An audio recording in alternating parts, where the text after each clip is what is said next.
scos eu pârleala prin mai când am făcut pozele alea cu macii, dar mi-aduc aminte că fix în perioada asta, anul trecut, eram de oftică și de o supărare, pentru că era fix vremea copacilor înfloriți, a culorilor superbe, a magnoliilor olora grosane pe care știți că le bifez an de an, a florilor de cireș roz splendide sau chiar alea simple, banale, orice copac de pe strada mea, uite, de exemplu, acum au început să înflorească și orice copac e încărcat de ciorchini din aia superb de floricele mici albe și mă uitam la ele așa pe geam și jinduiam și mă ofticam că nu pot să ajung nici la magnolie, că nu pot să mă bucur nici de cireș, atât doar că mă consolam când ce mai vedeam pe geam. Și mă rog, speram cumva în sufletul meu să se liniștească apele și să reușesc să ies afară, să le simt, să le miros, să le pozesc, să mă bucur de ele pe de-a întregul.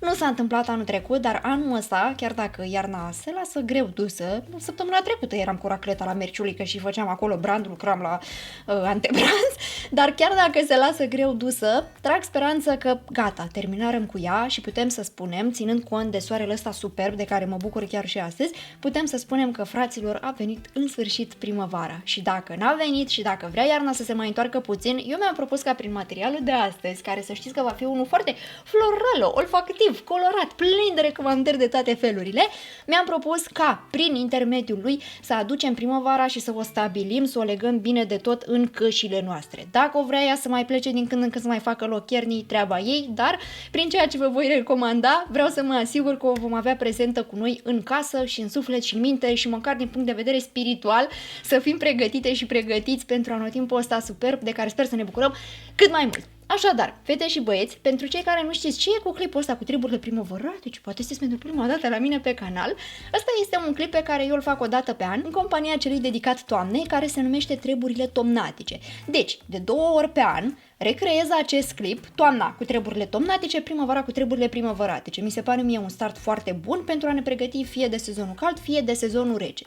Și pe parcursul clipului ăstuia vin la voi cu tot felul de sugestii, de urmărit, de citit, de ascultat, de parfumat, de machiat, de îmbrăcat, de decorat casa și veți vedea că astăzi am din fiecare câte puțin, am și câte un playlist să vă arăt, am și un DIY foarte drăguț aici, am câteva haine să vă arăt, am parfumuri și mirezme de tot felul, ba chiar sunt machiată cu mov la ochi, am și niște roz pe buze, sunt pe energie, sunt pe veselie, așa că hai să-i dăm drumul, ca să știți, va fi plin de favorite și recomandări și bucurii și sugestii care să ne coloreze viața, sufletele și mai ales cășile cu mari. Propun să începem cu ce e mai frumos și mai ochios dintre toate recomandările mele și ce cred eu că se potrivește tuturor. Există într-adevăr un risc să nu ne potrivim la parfumuri sau poate nu sunteți cu moda, nu vă plac culorile, nu vă vor plăcea recomandările de lectură, dar îmi imaginez că flori, ce om să fii să nu-ți placă? Toată lumea iubește florile și dacă vreți o sugestie, o recomandare, o idee de decorațiune care se face în 2 minute și costă în principiu nimic, asta mi se pare o chestie super drăguță care poate fi pusă în practică acum. Nu vă trebuie decât florile, practic, vaza și rondelele astea de fructe pe care oricum le puteți schimba după cum vreți voi. Întâi de toate, ideea am găsit-o la cineva pe Pinterest. Era o doamnă acolo care venise cu o sugestie de decorare a mesei pentru Paște și făcuse ea un aranjament din ăsta floral foarte frumos, atâta tot că ea, evident, avea altă vază, era altă formă, dar ea folosise bucățele de lămâie, tot așa rondele de lămâie, așezate frumos de jur împrejur, iar în loc de lalele avea niște crenguțe de, nu știu să vă zic exact ce, dar erau crengi dintr-un copac. Acum, nu știu dacă e bine neapărat să chelim copacul pentru a face aranjamentul, dar puteți improviza cu ce aveți, așa cum am făcut și eu. Iar treaba se face super simplu. Veți avea nevoie de o vază mică și o vază mare sau, dacă vreți să faceți așa cum am făcut și eu, improvizați cu ce aveți prin casă. M-am folosit mai degrabă de un pahar, care, după cum vedeți, un pahar de bere, atâta s-a putut, și o carafă pe care am luat-o de la Jumbo Jumbo cu vreo 10 lei anul trecut. Așadar, nu trebuie expres să fie vază de nu știu care fel, vedeți că nici nu are suprafața asta perfectă, dar totuși se vede foarte bine prin ea. Ce am făcut? Am umplut cu apă paharul ăla mic, după care l-am așezat în interiorul vazei vezei. L-am pus acolo frumos și m-am apucat mai departe să feliez rondelele de portocal. Odată ce le-am feliat, le-am așezat de jur împrejur, efectiv le-am vârât acolo, în spațiul ăla dintre pahar și vază. Ăsta e singurul criteriu, nu contează ce pahar e înăuntru, ce vază e aia din interior, toată treaba este să existe un spațiu acolo unde să puteți îndesa voi feleile de fruct. Ce fruct vreți? portocale, lămâi, kiwi, măr, orice aveți voi prin casă după cum vă place cromatic. Odată așezate circular feliile alea de fruct, astfel încât să acopere paharul, am luat florile, le-am tăiat puțin din codițe și le-am așezat acolo. Și asta e toată șmecheria. Și mi se pare o idee super ingenioasă, practic toată treaba fiind făcută de spațiul ăla dintre paharul din interior și vază. Îți permite foarte ușor să decorezi cu ce vrei tu pe acolo. Puteți să puneți și mărgele, pietre, nu știu, orice vă place vouă, însă mie asta mi se pare foarte faină, tocmai pentru că miroase super frumos și e o explozie de culoare. Evident, puteți să faceți un curcubeu, puteți să puneți și alt tip de fructe, dar e ceva tare ingenios și mi s-a părut super creativă ideea și chiar stăteam așa și mă gândeam, bă, cum de nu m-am gândit la asta până acum. După care, continuând tot pe ideea de mirosuri, cei care ați urmărit ultimul meu daily vlog, m-ați văzut poate înspre finalul acestuia că am fost prin Zara Home, tocmai în căutare de alte mirosuri minunate care să ne inunde nouă nările și casele cu parfumuri speciale pentru perioada asta a anului. Și vă povesteam eu acolo că mi-am purtat nasul pe toate sticluțele posibile, toate lumânărelele, toate odorizantele, tot ce am găsit, însă am rămas la vreo două care mi s-au părut exact ce ne trebuie pentru sezon. Eu, în general, când se schimbă vremea, schimb și mirosurile astea, îmi place să miroasă frumos în casă întotdeauna și cei care mă știți de multă vreme sau ați văzut treburile tomnatice, cu siguranță m-ați văzut. Când vine toamna sau iarna încep. Scoarțeșoară, mere rase, tortă dulce, cozonaci, lemne de foc, mosc și alte mirosuri din astea care sunt potrivite pentru perioada aia. Acum însă vreau cu flori, vreau cu pudre, vreau cu citrice, vreau mirosuri de astea de mare, răcoare, briză, frechiuri, portocale și alte nebunii. Așa că cele la care am rămas cu această ocazie sunt următoarele. Odată, acest Light Cotton, care este un odorizant și sper eu că îl vedeți acolo, să știți că am o lemonadă pe aici pe în spate, a simțit că vorbim de portocale și lămâi și s-a arătat și ea. Și mai am de asemenea o lumânare care, să știți că vine într-un ambalaj hidoșel, nu-mi place ambalajul, dar miroase superb. De asta am cumpărat-o, așa că vă recomand ca atare. Asta ar fi lumânarea, se numește Curious Fortune, iar ăsta cred că v-am spus deja, Light Cotton. Ideea este că odorizantul ăsta eu n-am mai avut până acum de la Zara Home. Este prima dată pentru că în general cumpăr lumânări de la ei, în special aia cu gingerbread cu turtă dulce, care e meme. Dar nu merge pentru sezonul ăsta, nici nu cred că o au pe piață acum. Aia când o veni toamnă-iarnă, să țineți minte să o încercați, că inundă tot ce vreți voi pe aici și merită din plin. Însă l-am văzut pe ăsta, nu era în variantă de lumânare și zic, ia stai să sar eu pe îi plăcuse și lui Vicky, cu ea mersesem, ia stai să sar eu pe acest Light Cotton, să văd care de cap. Care este treaba cu el? Vine în două variante de sticluțe. Sunt, deci, ăsta, sticloiul, asta fiind varianta mare și mai este o variantă un piculeț mai mică. Acest sticloi are în interiorul lui un lichid parfumat. Sunt convinsă că ați mai văzut, dar explic pentru cine poate nu s-a întâlnit până acum cu acest concept. Vine, uite, așa cu niște bețișoare din astea, pe care le vârtu în interiorul sticluței, după care o întorci așa, știi? Iar mirosul ăla care se prinde de bețișoare se răspândește în cameră, poate chiar în casă, în funcție de cum aveți compartimentat, și vă spun că persistă aproximativ o săptămână și miroase minunat. Light Cotton-ul ăsta, așadar, este o combinație de floral, curat și ceva pudrat. Dacă este să o traducem mot-a-mot, cotton înseamnă bumbac, iar light, să zicem, ceva ușor, subțire, ceva respirabil, dacă vreți, depinde cum o dăm. Dar ce simt eu este o bază lemnoasă pe undeva, ușor, foarte delicată, multe flori, multe, o combinație, nu știu să vă numesc, poate ceva iasomie, dacă ar fi să percep eu corect, și puțin citric, ceva portocale acolo, poate o combinație de mosc cu acest bumbac, cu un miros de yin totuși, poate vă gândiți la cearșafuri din alea uscate în bătaia soarelui, știți, mirosul ăla proaspăt, odată ce s-au uscat textilele astea proaspăt spălate și cum le bate soarele, genul ăla de miros, dar un pic mai pudrat și cu ceva mic acolo citric. Oricum este o senzație de curățenie și o prospețime, cum mai am ceva asemănător, dar ăsta e un parfum pe care nu cred că l-am mai întâlnit până acum. Și să fiu sinceră, dacă l-aș găsi concentrat într-o sticluță pentru corp, cred că m-aș da cu el, că atât de frumos miroase. E minunat, ca să nu mai spun cât de bine persistă și cum inundă toate camerele din casă, deși nu l-am purtat pe peste tot, îl țin mai degrabă aici sau în sufragerie, dar am senzația că peste tot miroase. Deci este absolut minunat. Vi linkuiesc în descriere dacă vreți și dacă găsiți, nu știu, aveți un Zara Home în apropiere, mirosiți-l și vedeți cum vi se pare. O altă sugestie, tot așa potrivită pentru sezonul în curs, Cum vă ziceam, lumânarea Hidoshika. Deci ăsta e ambalaj, nu știu de ce l-au făcut așa urât, mie nu-mi place, chestiune de gust, na. Dar nu asta e important, ce ne interesează pe noi este interiorul. Vine, uite așa, cutiuța la fel de hidoasă, iar mirosul, asemenea cum am zis lui Light Cotton, l-aș turna pe pielea mea. Miroase extraordinar de plăcut, ăsta este floral 100%, deci aici nu este nimic pudrat, este un miros floral 100%, floare de lotus am înțeles care aveam, am uitat un pic la ei pe site, cu ceva violete, accente de mandarină și note lemnoase, care creează o atmosferă caldă. Exact așa se simte. Încă nu i-am dat foc, cred că puteți vedea, dar vorbesc din experiență, după cum am zis cu gingerbread-ul ăla și am mai avut multe lumânări de la Zara Home de-a lungul timpului și toate miros minunat în momentul în care le arzi. Deci nu sunt lumânări din alea care, știi, bagi nasul în borcan și leșin, după care atunci când le-ai dat foc îți dai seama că, hei, dar mirosul unde a plecat? Pe unde a evadat? Nu, sunt într-adevăr niște parfumuri care persistă și parfumează toată casa. Iar ăsta mie mi se pare excelent pentru sezonul pe care, mă rog, încercăm să-l ademenim cât mai mult posibil. Minunat miroase, l-aș purta pe corp, l-aș purta în casă întotdeauna, indiferent ce. Acum, dacă este să ne referim și la parfumuri adevărate pentru corpeanul nostru, am vreo 3 sugestii pe care vreau să vi le prezint. 2 le știți, le-ați mai văzut la mine, iar una este o adiție recentă în colecția mea de parfumuri, dar care este atât de mișto, atât de reprezentativă pentru mine, nu știu cum s-a nimerit, a fost un cadou într-adevăr, dar este ceva de vis. Vi le voi prezenta pe toate, sunt, cum ziceam, parfumuri super florale, ca să fie de primăvară. Astea 3 sunt. Și avem o dată Siul de la Giorgio Armani, unul dintre parfumurile mele preferate, asta pentru că se simte foarte puternic trandafirul, care mie îmi place super, super mult în aromele astea pe care le aplic pe corpul meu.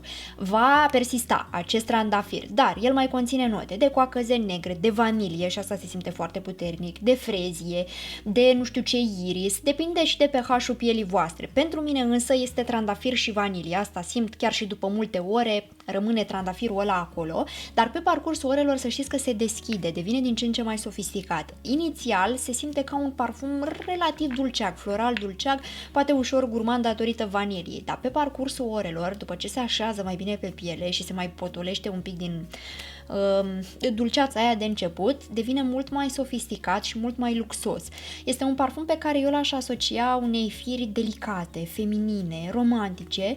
Este parfumul pe care l-aș vedea purtat de o balerină. Dacă știți tablourile lui Degas cu balerinele, despre care v-am povestit eu de mai multe ori, eu parfumul ăsta l-aș vedea purtat de domnițele alea superbe. Iar în cazul în care vă interesează persistența lui, cred că e una destul de ridicată. Pentru mine, 10 ore ține destul de bine pe piele, iar pe haine nu mai spun. Am haine date acum luni de zile cu parfumul ăsta și în continuare miroase. Nu mai spun cum se simte dacă e pe texturi din astea moi, pe pulovere, de exemplu. Deci vă spun că am pulovere de anul trecut parfumate cu această aromă și în continuare se mai simte un iz. Subtil, într-adevăr, dar e un parfum foarte rezistent, din punctul meu de vedere, cel puțin așa ține pe hainele și pe pielea mea. Apoi ar fi vorba despre Gucci Bloom, un parfum, așa cum îi spune și numele, Bloom, care este 100% floral. Cred că asta au și gândit cei care l-au creat, la momentul la care l-au făcut, l-au gândit ca pe o grădină de flori, parcă așa fusese declarația, sper că nu greșesc, ca pe o grădină de flori, iar ăsta n-are nimic pudrat în el, n-are nimic gurmand, nu e citric, nicio formă, deci ăsta este floral 100%.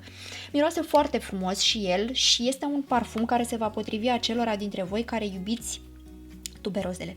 Conține tuberoze și asomie, dar mai ales tuberoze. Dacă nu vă place mirosul ăsta, stați departe de el, că eu am senzația că e numai tuberoze tot.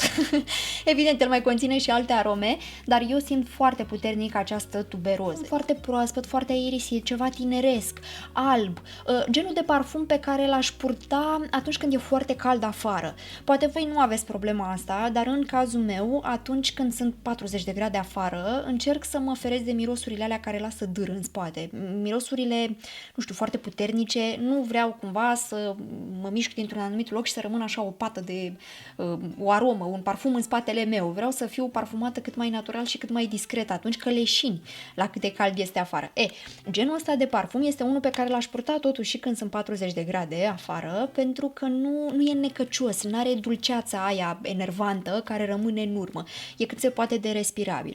Așadar, îl văd potrivit și pentru vară, deci ăsta nu merge doar acum, știu că vine primăvara, însă e parfumul pe care nu l-aș duce mai departe în lunile reci. Depinde de gusturi, sunt femei care se înțeleg foarte bine cu florile când vine iarna, dar pentru mine, care încerc să mă focusez pe arome specifice atunci când le e sezonul lor, eu zic că acum e momentul lui, e cel mai prielnic anotimp pentru a purta așa ceva.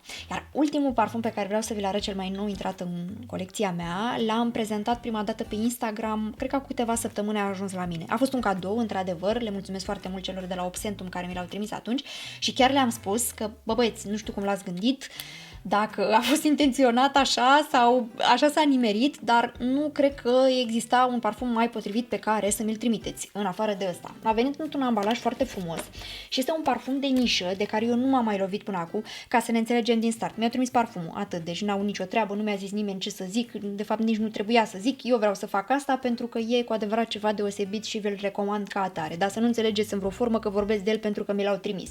Și atât, chiar e foarte mișto. A venit în această cutie pe care spir eu cu puțin vitiu acolo, este o cutie foarte fancy, de la o parfumerie de nișă ce se numește Parfum de Marly din Paris și conform logo-ului de aici, pe care scrie 1743, înțeleg că este o parfumerie foarte veche franțuzească, iar parfumul se numește Delina la Rosé. Înțeleg că este o declinare a unui mai vechi Delina, care ar fi mai necăcios, ar fi mai trandafiricesc decât ăsta. Nu știu cum e ăla, nu l-am mirosit, eu am mai văzut parfumurile astea așa până aeroport, practic, sau până în magazinele de nișă, dar n-am avut niciodată, deci nu știam la ce să mă aștept. Însă în momentul în care a ajuns ăsta, în afara faptului că sticluța este într-un mare fel, vedeți, parcă ar fi așa o chestie înghețată, parcă a stat la congelator până acum, e un sticloi transparent cu, nu vine cum îi zice exact terminologia pentru sticla asta, dar nu se vede foarte bine ce e în interior, de asta zic că îmi pare că ar fi fost ținută la rece. Așa, are ciucurașii ăștia aici foarte drăguți, cu o piatră în vârful sticlei, o piatră rozalie, deci foarte elegantă, foarte frumoasă. Dar mirosul este cel care face toți banii, căci trandafirul din interiorul lui este cel mai perfect trandafir pe care l-am mirosit eu vreodată și nu credeam că o să zic vreodată asta, având în vedere că am atât de multe parfumuri cu trandafir, însă ăsta este chiar ceva deosebit. Este un parfum floral, fructat, proaspăt, este balansul perfect între flori și fructe și prospețime, ceva fresh, foarte proaspăt, ceva ce, în ciuda prospețimii ăsteia pe care îi asociau mai degrabă cu tinerețea, eu îl văd purtat de fiecare categorie de femei, indiferent de vârstă. Deci eu dacă simt o domnișoară de liceu dată cu ăsta sau dacă simt o doamnă în etate dată cu ăsta, nu mă deranjează în nicio formă. Mi se pare că merge pentru orice tip de femeie, orice tip de vârstă, mi se pare că merge pentru orice situație. Este un parfum pe care îl consider universal, dar totuși nu este ceva generic. Nu e un miros comun. Miroase a bujori și a trandafiri, dar se simte și acel mosc, poate niște note lemnoase, să zice, poate vetiver, poate ceva șofran în el, nu-mi dau seama exact, însă astea ar fi notele de bază, cred eu, iar la suprafață întâi de toate e trandafirul și bujorul. Din câte știu, este un parfum proaspăt lansat, anul ăsta a apărut și este și el ultra persistent pe pielea mea. Când a ajuns, mi-am spreiat întâi ceva pe încheieturi și am dat așa puțin tel și prin cameră să văd cam cum se simte în aer, efectiv. Și vreau să vă zic că a rezistat toată ziua. Deci, da, e chiar ceva deosebit și mă bucur foarte, foarte mult că l-am. Mulțumesc încă o dată pentru el. Dacă vă interesează, Obsentum, vă linkuiesc, cum v-am zis, toate astea, vedeți acolo toată socoteala. E minunat și cred că ăsta va fi parfumul primăverii pentru mine, după ce ani de zile am fost obsedată de sticla aia lunguiață, nectarul de la Issey Miyake, care nici acum nu știu cum se pronunță corect, că am auzit atâtea versiuni a numelui ăsta, încât nu știu dacă Issey Miyake, ăla, nectarul, care îmi place mult de tot și v-am vorbit în fiecare an despre el, așa că acum m-am gândit că ar fi o idee bună să merg cu ăsta. Apoi, alte mirosuri pentru corp, v-am zis că va fi foarte olfactivă treaba, alte mirosuri pentru corp ar fi cu spălatul, să ne spălăm din când în când așa. Am un gel de duș de la Nivea și o loțiune de corp de la Dove. Gelul de duș l-am luat după ce am, deci singurul criteriu, considerentul, nu că spală, nu că spuma, nu că Nivea, nu, efectiv m-am dus în magazin, am făcut așa, am mirosit ăsta și zic, vii cu mine sau te iau. Ăsta a fost principiul. Îi zice Blossom Up și este un gel de duș care ar avea, conform a ce ne scrie pe ambalaj, ulei de argan și floare de asta de sakura. Dacă mi-amintesc eu bine, această sakura ar fi floarea de cireș, nu e ceva japonez, practic. Sper să nu bat câmpii. Așa, și ne povestesc ei aici că spală foarte bine, îngrijește pielea, parfumul delicat, îți încântă simțurile, pH pH echilibrat, delicat, cu microbiomul, formulă, bla bla bla, toate alea. Ce mi-a plăcut mie la el trecând de astea, că evident spală foarte bine, hidratează pielea, miroase frumos toate cele, dar parfumul, deci, e numai flori. Cu totul și cu totul numai flori. Dacă nu vă plac mirosurile în gelurile de duș, sunteți alergice sau aveți o problemă cu asta, stați departe de el. Dacă eu vreau să mă țin de mirosuri și toate cele minunate, mi se pare o recomandare excelentă pentru perioada asta. Are 500 de ml și cred că am dat undeva în jur de 15 lei pe el, l-am găsit la Carrefour, țuț. Și am vrut să iau și loțiunea de corp în aceeași gamă, dar n-am găsit-o. Nu aveau exact aroma asta, era ceva cu aloe vera sau o chestie care nu avea nicio treabă cu primăvara, așa că m-am orientat spre altceva și am găsit-o pe asta de la Dove, o ediție limitată. Zic ei aici că ar fi cu ceva, nu știu ce sunt astea, bujori, ăsta să vedem dacă scrie. Refresh your skin, nu, cu trandafir, delicate rose water, to replenish the rără și cu aloe vera. Așa ar fi ambalajul lui, dacă vă uitați pe el, iete, vedeți aici unde sunt florile astea, chiar par a fi niște bujori și acolo s-ar vedea un castravete. Dar mie mi se pare că miroase a pepene.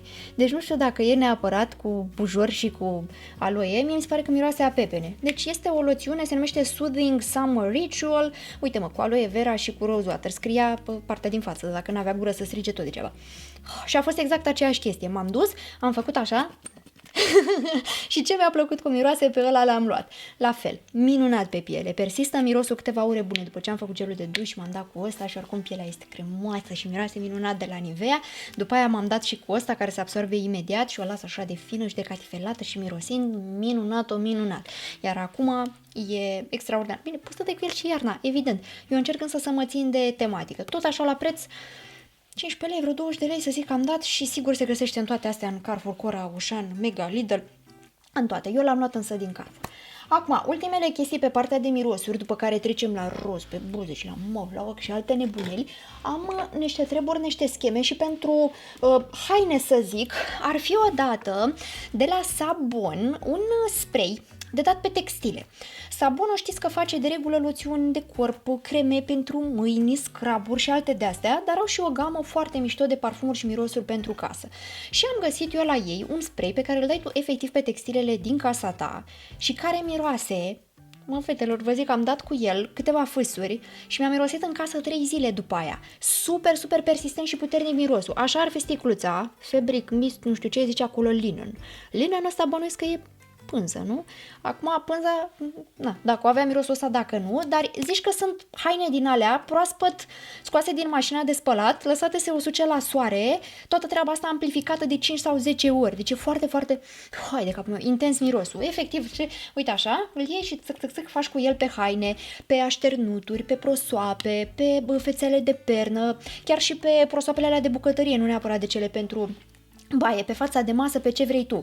Deci intensifică mirosul ăla de curat și de proaspăt, ceva extraordinar. Exact așa miroase, a curățenie. Dacă curățenia, cu cacofonia de rigoare asumată, ar putea fi îmbuteliat într-o singură sticluță, ăsta ar fi mirosul pe care l-ar avea. Miroase acurat și proaspăt, doar așa cum pot mirosi textilele odată ce le scos din mașina de spălat. Și vorbind de mașina de spălat, evident trebuia să vin și cu o recomandare pervolistică cu care eu îmi spăl toate cele, iar acum pentru sezonul ăsta cea mai potrivită dintre toate este aia care miroase a flori.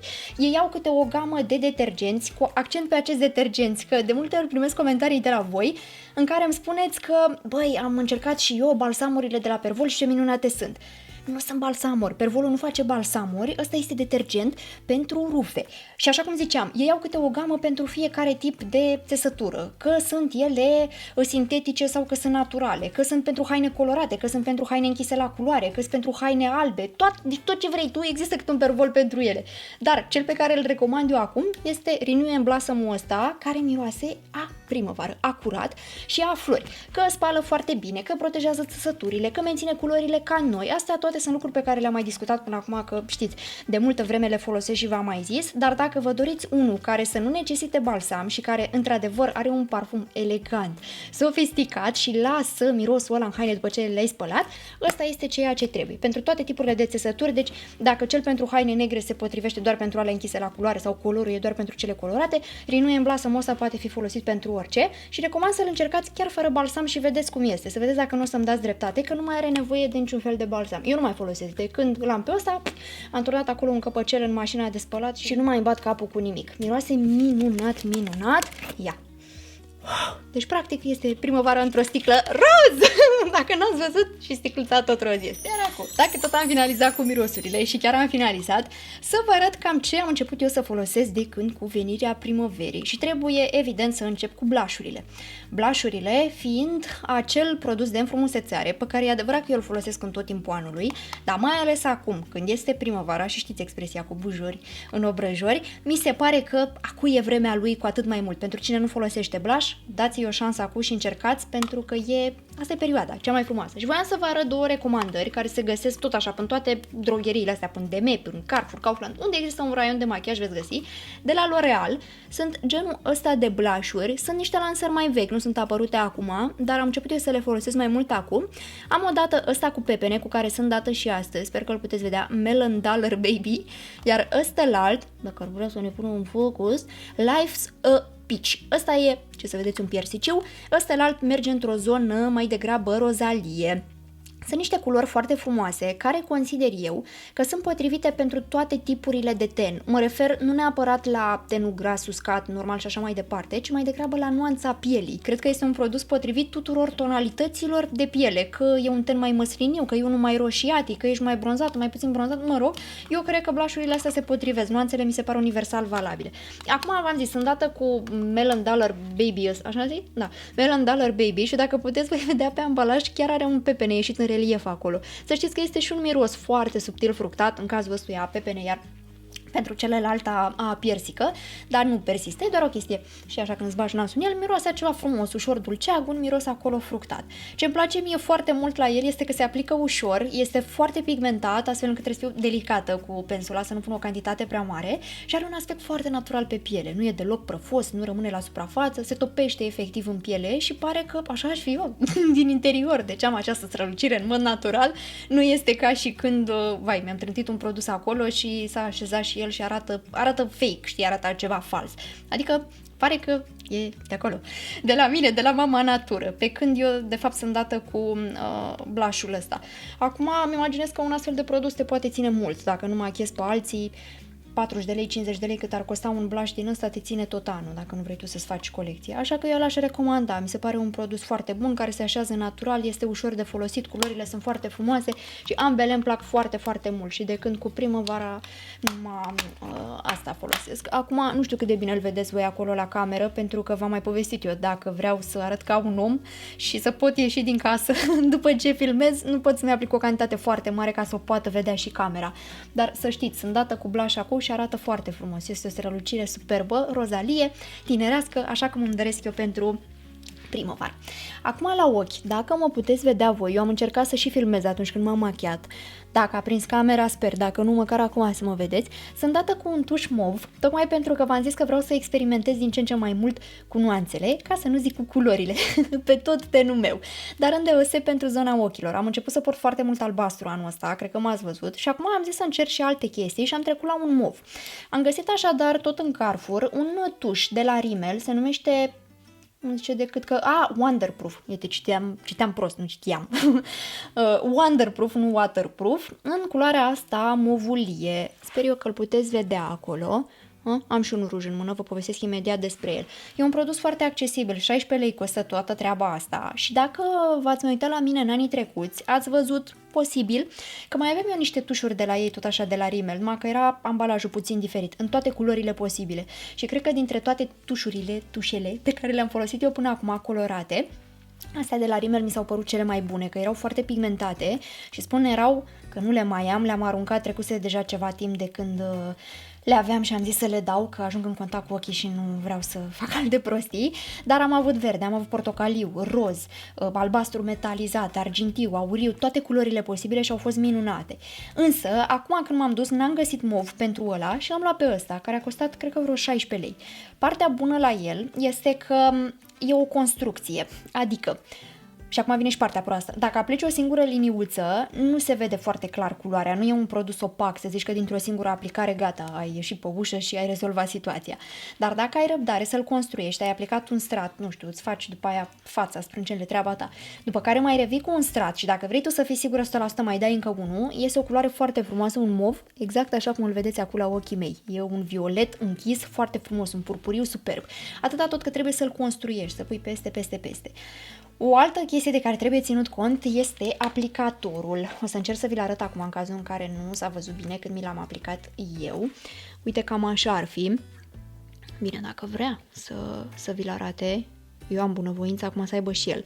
Aplicatorul nu este cel mai fericit, adică este grosolan și dacă vrei să-ți faci o linie subțire, fină, delicată așa, nu prea poți cu el. Nici eu nu prea îl folosesc. În principiu am o altă pensulă mult mai subțire, iau pe vârf din culoarea lui, creionez puțin, îl las să se uciuce, după care, la final, dacă vreau să vin cu, uite, de exemplu aici unde e codița groasă, vedeți? Atunci vin cu el pe deasupra și efectiv tapotez așa pe piele. Știi? Îl aplic așa un pic. Toată treaba este să ai răbdare, să construiești cu el și să folosești o altă pensulă, cred eu. Sau, mă rog, dacă te descurci cu aia, treaba ta. Una peste alta, mie mi se pare un produs ok. Pentru 16 lei, pentru culoarea pe care reușesc să o obțin cu el, mi se pare foarte ok. Și dacă vă căutați ceva foarte accesibil, colorat și aveți puțin tică răbdare să vă distrați cu el, mie asta mi se pare în regulă. Poate fi nimerit eu unul prost și sunt altele care sunt mai opace, dar al meu, ca să știți, culoarea din prima nu e chiar 100% așa cum ar trebui să fie. Acestea fiind spuse, mie îmi place. Iar pentru buze, mă vedeți că sunt de fată. Sunt o roză, Rosalinda sunt cu ceva sidef. Am găsit eu un ruj care mi se pare foarte mișto și m-ați văzut voi pe mine de multe ori cu sidef pe buze, nu prea cred, nu prea port, nu e neapărat genul meu, ba chiar în anii trecuți nici nu voiam să aud, erau numai pe mat, nici măcar din alea hidratante nu voiam să văd. Însă am găsit asta de la Max Factor, așa arată rujul ăsta, în ambalaj auriu metalizat, care vine în nuanța 510 English Rose. Din nou încerc să vi-l arăt cu un focus. Este un roz foarte frumos, foarte natural, o culoare care, așa cum am zis și cu blush-ul, ai putea crede că vine din interior, că așa ai tu buzele. Deci, practic, trișez doar cu sideful ăla care vine pe deasupra, dar nuanța ei, pentru cineva cu tenul pe care l-am eu, ai putea crede că așa sunt eu, de la mama mea. Mă rog, este un ruj hidratant, dar care rămâne pe buze. Eu mă aștept în general ca la rujurile hidratante, din momentul în care am atins și i-am tapotat cu ceva, să se ducă jumătate din culoare. Dar vreau să vă zic că ăsta, după ce l-am aplicat, chiar dacă iau un șervețel, așa cum o să vedeți, dacă nu v-am arătat încă, vedeți acum, am luat șervețel ca să îndepărtez stratul de suprafață, și tot mi-a rămas culoarea aia pe buze. Deci este neașteptat de rezistent. Costă 22 de lei. Și o pisică ce mai scaladează aici în spate. A simțit ea că vorbim de rujuri. Costă 22 de lei în Carrefour. O culoare foarte frumoasă, opacă, peste care nu este nevoie să revin, care se aplică foarte ușor, într-o nuanță superbă și extrem de rezistentă pentru ceea ce e. Nu mai zic hidratantă. Deci nu mă ține în vreo formă, nu se adună, nu se întinde. Nu știu, e chiar un produs de care am rămas foarte surprinsă. De când l-am cumpărat, îl port aproape zilnic. Mi se pare tare potrivit pentru perioada asta și e o nuanță pe care la fel o consider universal potrivită.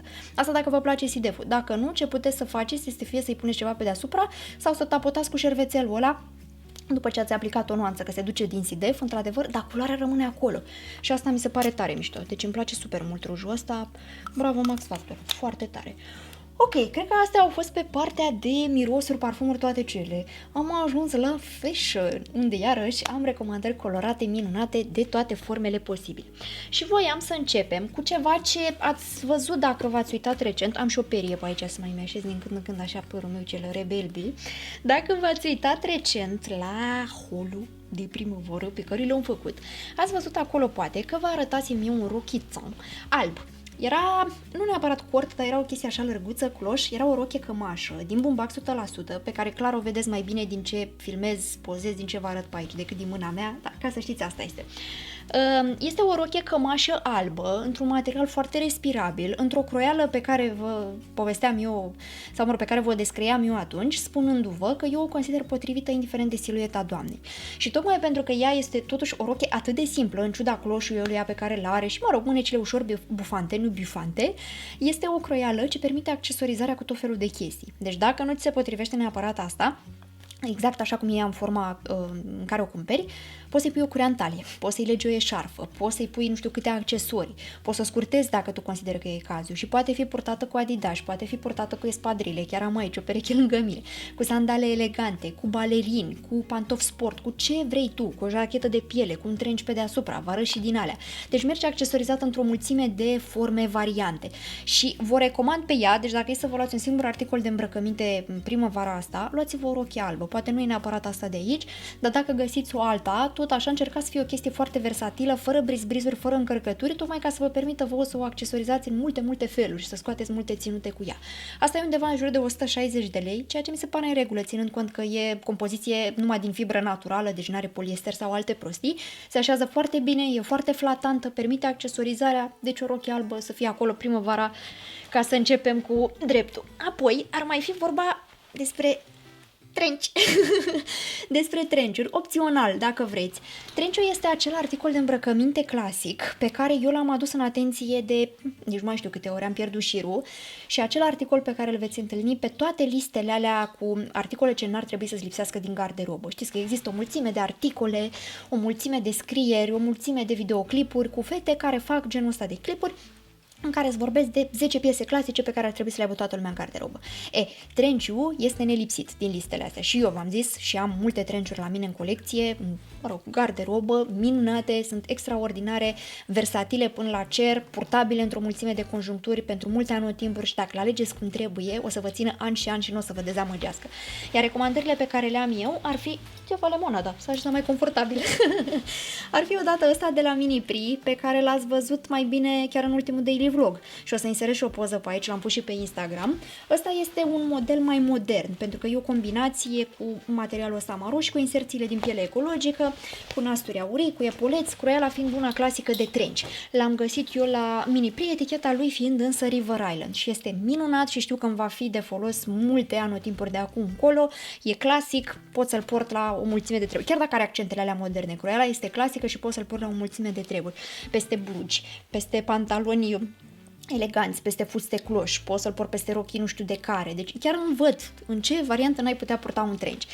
O altă variantă ar fi, uite așa, ăsta roșu, superb, pe care l-am luat de la un magazin numit Raspberry din Buzău, pe care l-am mai menționat eu de multe ori în clipurile mele.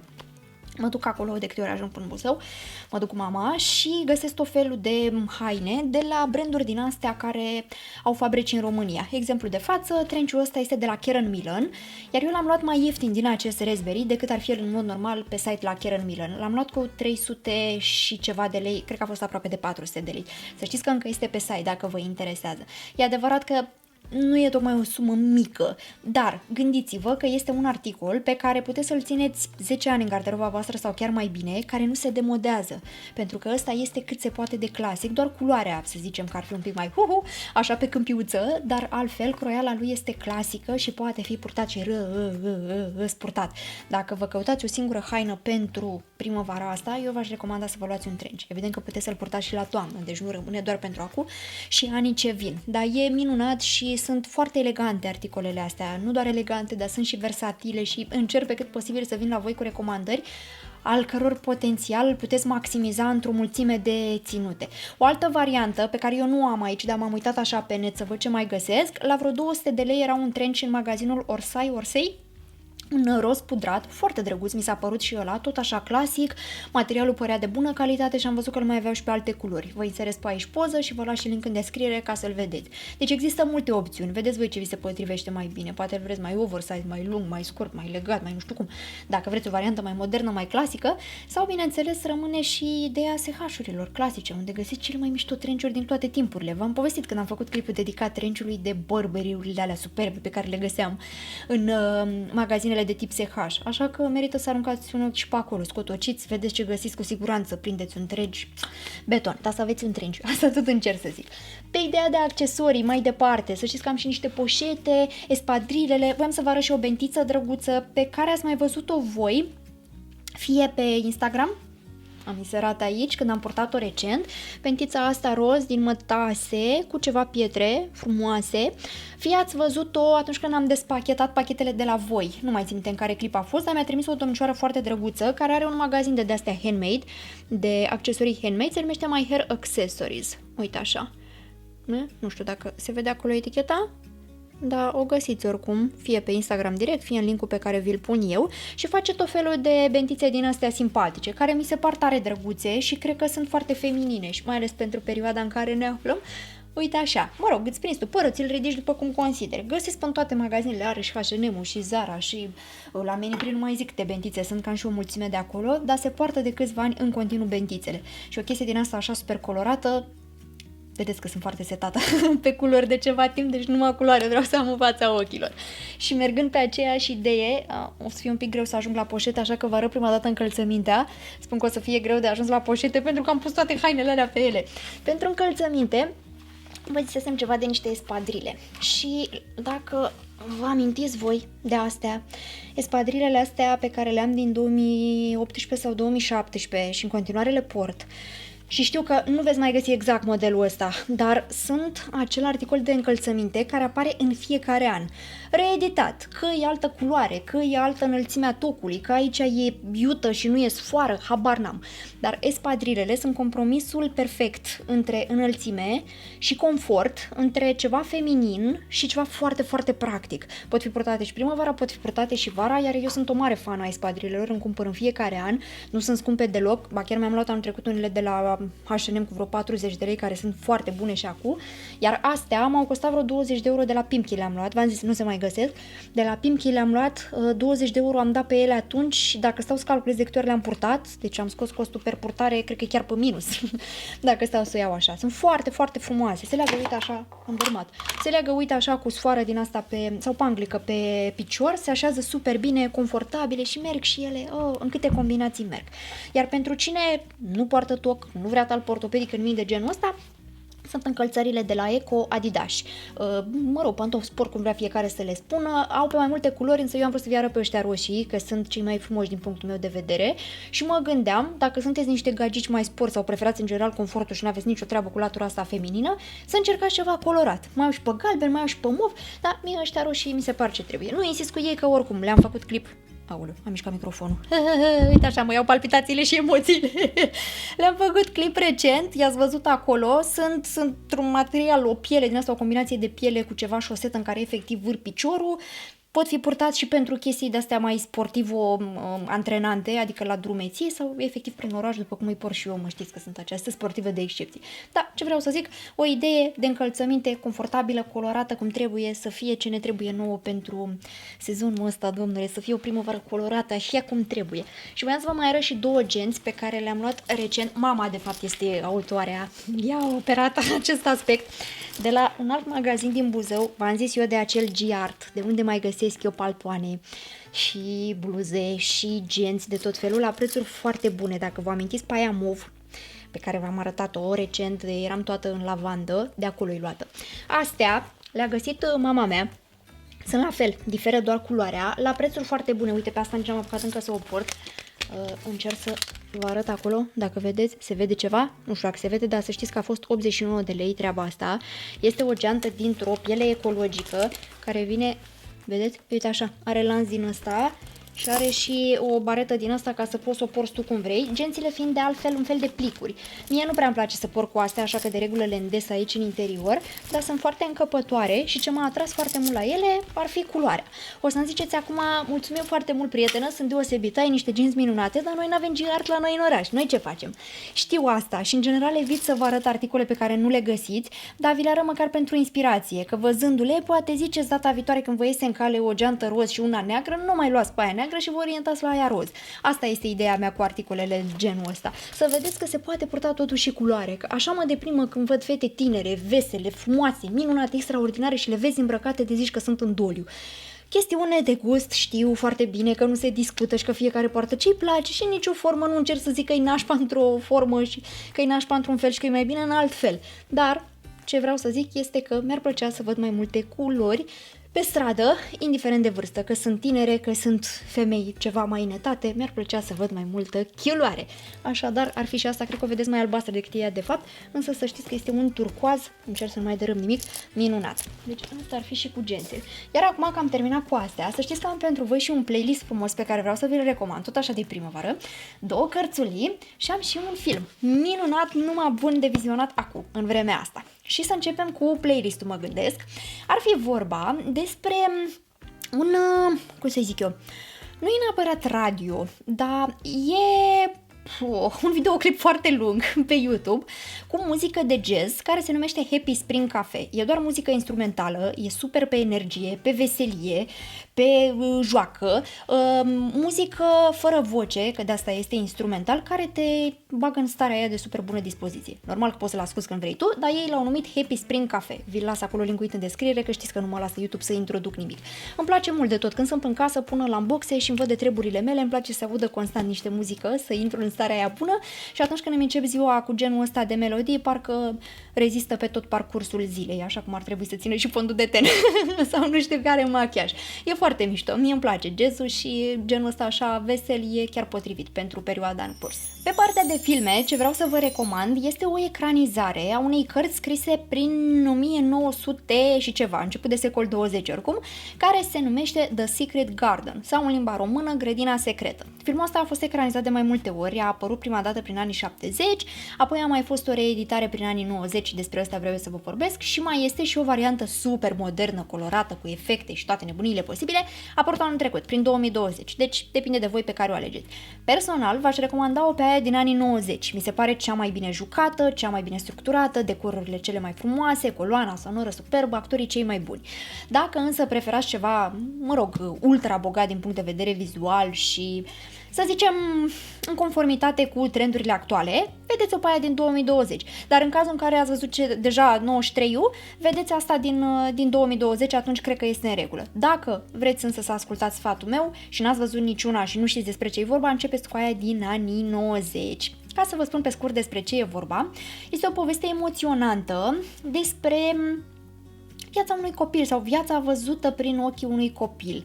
O fetiță de 10 ani, pe numele ei Mary Lennox, devine orfană în urma unui cutremur ce îi ucide părinții. Ea trăia cu părinții ei în India, iar din momentul în care se trezește singură pe lume, este trimisă la unchiul ei, un moșier, proprietar de conac, un bogătan de ăsta, vai de steaua lui, vă dați seama, care locuia în Marea Britanie. Parcă în Scoția, n-am văzut filmul recent, vă povestesc ceva din amintire, acum că nu l-am văzut recent. El trăia în Scoția și avea o moșie imensă acolo, un conac, un domeniu foarte vast cu servitori, de alea cum vedem prin filme. Cu toate astea, era un om destul de posac. Casa în care locuia, la fel, era rece, neprimitoare, o atmosferă de asta foarte întunecată și închisă. Iar fetița, care oricum era, cum poți să fii după ce îți mor părinții, n-ai cum să fii decât trist. În momentul în care ajunge în mediul ăsta, îi accentuează și mai mult starea aia de tristețe și de respingere, de necaz, nefericire, proaspăt orfană, te trezești într-un mediu în care nimeni nu te place, ba chiar pe unchi să-l vede foarte rar, îi se spune din start, din momentul în care ajunge acolo, că nu va avea parte de nu știu ce privilegii sau vreun tratament special și se simte și mai singură decât se simțea în mod normal. Ba chiar îi se interzice să se joace afară. Și tocmai pentru că îi se interzice, descoperă niște chestii în casa asta minunată în care locuiește. Și uite, una dintre actrițe care joacă în film este cea care o juca pe McGonagall, profesora McGonagall din Harry Potter. Parcă Maggie Smith se numește actrița și joacă foarte mișto, veți vedea. Însă fetița, această Mary, având nevoie să-și ocupe timpul cu ceva, descoperă niște chestii prin casă și va descoperi o cameră secretă, sau mă rog, într-o aripă puțin mai ascunsă, o cameră secretă unde va întâlni, cum să zic eu, să nu dau prea mult afară din casă, mă rog, un membru al familiei, similar de vârstă cu ea, care, asemenea ei, este foarte trist și el. Suferea de ceva și se împrietenește cu acest membru al familiei și tot în aceste excursii ale ei va descoperi că această casă neprimitoare, rece și atât de neplăcută ascunde undeva o grădină secretă, lăsată un pic să moară, dar ea va readuce la viață această grădină și odată cu ea întreaga casă. va recăpăta energia și frumusețea pe care o avea odinioară. Eu îl consider a fi un film de familie care merge privit în compania tuturor membrilor, sau dacă vrei tu să te uiți de capul tău, poți să faci și asta, dar este excelent pentru perioada în curs, pentru că sunt decorurile splendide, acțiunea e plasată undeva în timpul primăverii, e vorba de grădina asta și o poveste foarte frumoasă, emoționantă, de familie, a frumuseții și a suflului proaspăt tineresc pe care îl poate aduce un copil. Pe partea de cărți aș avea 2 recomandări pentru voi. Una am citit-o anul trecut, iar cealaltă abia am terminat-o. Este o lansare recentă și ar fi vorba despre cei 100 de ani ai lui Leni și Margot, asta abia a apărut, iar cealaltă este Primăvară în Toscana sau Primăvară în Toscana. Pe asta am citit-o anul trecut. Cărțile astea veți vedea că nu sunt neapărat stilul meu. Eu citesc romane polițiste, suspans, mister, psihologic, o thriller, îmi place cu genul ăsta care te ține așa tot timpul în priză și stai cu sufletul la gură pe tot parcursul cărții. Astea nu sunt așa, nu au nicio treabă. Sunt de altfel romane de dragoste, dacă vreți, emoționante și emoționale, despre prietenie și cu lecții de viață. Ca să le iau pe rând, Primăvară în Toscana este o carte ce o are ca personaj principal pe o doamnă undeva pe la 60 de ani. O doamnă văduvă care are și ea o fiică, iar această fiică, la rândul ei, are și ea o fiică. Deci este mamă și bunică. Doamna asta se numește Gracie Burton și trăiește în Marea Britanie, acum la cei 60 de ani pe care i are. Însă, în urmă cu vreo 40, ea a locuit o perioadă în Italia. Iar acolo, în urma unei răsturnări de situații, o poveste destul de tristă, părăsește țara asta frumoasă și își promite că nu se mai întoarce niciodată, nu-i mai trebuie, astfel încât se stabilește în Anglia. Aflată însă la o vârstă respectabilă, acum, la acești 60 de ani și ducând o existență nu tocmai antrenantă, tumultoasă, avea o viață de pensionar fără nimic prea interesant în ea, nu se simțea neapărat fericită. Într-o zi deschide ziarul și vede acolo un anunț prin care se anunța începerea unui curs de artă culinară în Italia, ea aflându-se în Marea Britanie. Vede ăsta, o apucă așa entuziasmul dintr-o dată, vorbește cu fie sa vorbește cu fie sa și hotărăște să participe la acest curs de artă culinară ce se va desfășura pe parcursul unei săptămâni alături de cele două. Deci, practic, bunica, mama și fiica pleacă în Italia, înspre Toscana, unde vor participa la acest curs de artă culinară. Acțiunea se plasează în niște decoruri foarte frumoase, trecând de peisajele splendide, că, Primăvară în Toscana și Italia, care e o țară superbă, de care mi-e foarte dor, dar trecând de asta, cursul ăsta se va ține într-un castel minunat, unde e un conte care le pune totul la dispoziție și sunt decoruri foarte frumoase și niște descrieri minunate. Veți vedea că această carte e scrisă pe 2 planuri, fiind vorba despre cel al prezentului și cel al trecutului și la final cele două se întâlnesc și se explică toată treaba. E cu răsturnări de situație, cu niște secrete de familie care ajung ele să fie lămurite, dar ce vă spuneam cu povestea aia inițială când doamna părăsește Italia, tânără fiind, ajunge să fie explicată pe parcurs. E o poveste de dragoste acolo, sfârșietoare, care s-a terminat nașpa, dar în final, în cartea asta este vorba despre familie și relația dintre o mamă și fiica ei și dintre bunică și nepoată. Din nou un roman de familie, îl consider eu, împletit cu o frumoasă, deși tristă poveste de dragoste. Mie mi-a plăcut, e o lectură ușoară, se citește foarte ușor și o lectură extrem de potrivită pentru perioada în care ne aflăm. O recomand așadar de la editura Litera, linkuită și ea. Și dacă ați citit-o, o să-mi ziceți cum vi s-a părut. Cealaltă, cei 100 de ani ai lui Leni și Margot, asta e o carte un piculeț mai tristă, dar foarte frumoasă, o consider eu. E emoție în starea cea mai pură în cartea asta. M-a și amuzat, dar au fost multe pasaje în care m-a deprimat puțin. Titlul, cei 100 de ani, vine de la cele două personaje. Leni are 17 ani și este bolnavă în stadiu terminal, iar Margot are 83 de ani și tocmai se pregătește pentru o operație pe inimă. Cele două femei se întâlnesc într-un spital, unde sunt amândouă, deci Leni cu boala terminală, cealaltă pentru operația despre care vă spuneam. Leni are 17, Margot are 83 de ani, împreună își dau ele seama că au 100 de ani.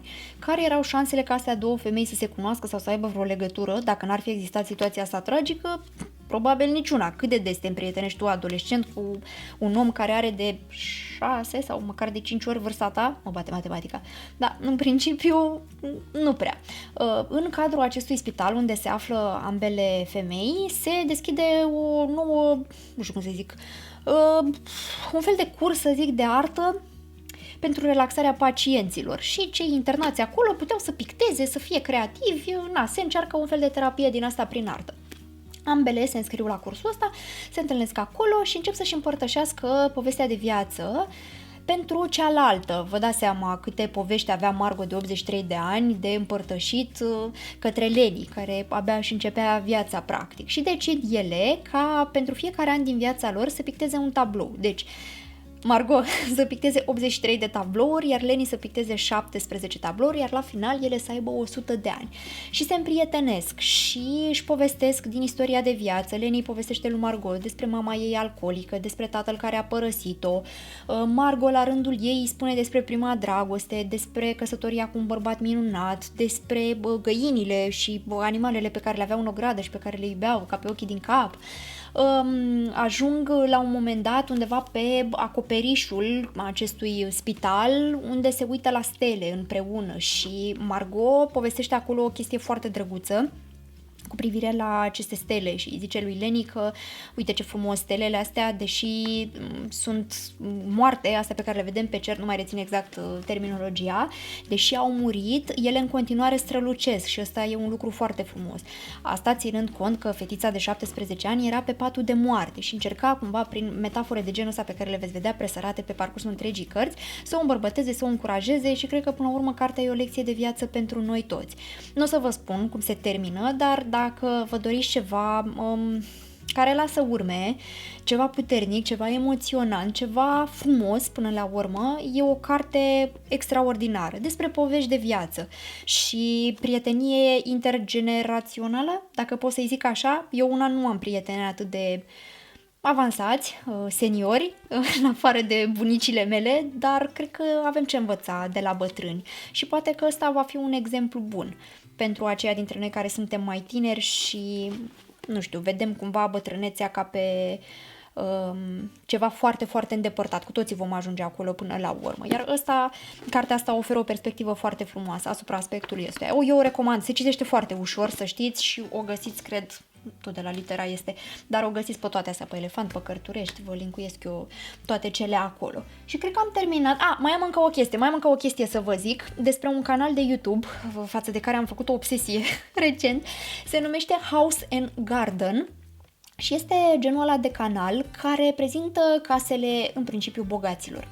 Dar nu, cum să zic, nu e cum am văzut pe ăla faimosul Architecture Digest, unde sunt căști din alea de Kanye West cu Kim Kardashian și bogați de la Hollywood. Ăsta e un canal mult mai nișat, mult mai micuț și din ce am observat eu până acum sunt în principiu doar englezi cu casele lor arătate pe acest canal și sunt foarte mișto, sunt căsuțe din alea de la țară, dar țară de aia de-a lor, adică nu e neapărat lux, pentru că se simt foarte prietenoase și locuite casele astea și îți arată toate chestiile pe care le au ei acolo, cum au decorat, îți explică chiar cum poți să-ți faci și tu, îți arată mobilierul, mulți dintre ei au decorat cu tot felul de antichități sau chestii luate de până călătorii și te poartă așa prin fiecare cameră și îți povestește, uite aici așa, pe asta am luat-o de nu știu unde și nu știu, pentru cineva ca mine care e din ce în ce mai focusat pe aspectul ăsta, deci ajung să-mi petrec mai multe ore frunzărind secțiunea de design interior pe Pinterest sau pe Zara Home decât pe Zara aia de haine. Pentru cineva ca mine e deliciu și festin pentru ochi. Sunt foarte plăcute și foarte relaxante și e frumos să visezi până la urmă. O să vă pun la curent și cu aspectul ăsta că nu m-am potolit și nici nu cred că o să mă potolesc până când nu rezolv treaba asta. Cred că va mai dura câțiva ani, dar sunt în continuare foarte setată pe ideea de un loc al meu pe care să-l fac eu exact așa cum îmi doresc. Și știți că lucrez la asta și mă inspir pe cât de mult posibil. Am atât de multe idei și atât de multe lucruri pe care aș vrea să le fac și sper să am ocazia și să împărtășesc cu voi toată treaba asta și, nu știu, poate într-o primăvară să facem un fel de tur, sau să fie o călătorie la care să participați cu mine, să decorăm împreună, practic. Și în sensul ăsta să ne inspirăm și de pe genul ăsta de canale, despre care cu siguranță știți, măcar genul, cu siguranță știți la ce mă refer. House and Garden se numește, vi linkuiesc și pe ăsta în descriere. Și cred că astea au fost toate recomandările mele de primăvară, parfumate, colorate, vesele. Vă doresc mai departe un anotimp superb, sper să avem parte de el, să nu mai vină frigurile și nici să nu ne bușească căldura deodată, să avem și magnolii, să avem și cireși înfloriți și merpet în toate cele, să fie numai parfum și numai veselie și numai culoare în sufletele voastre primăvara asta.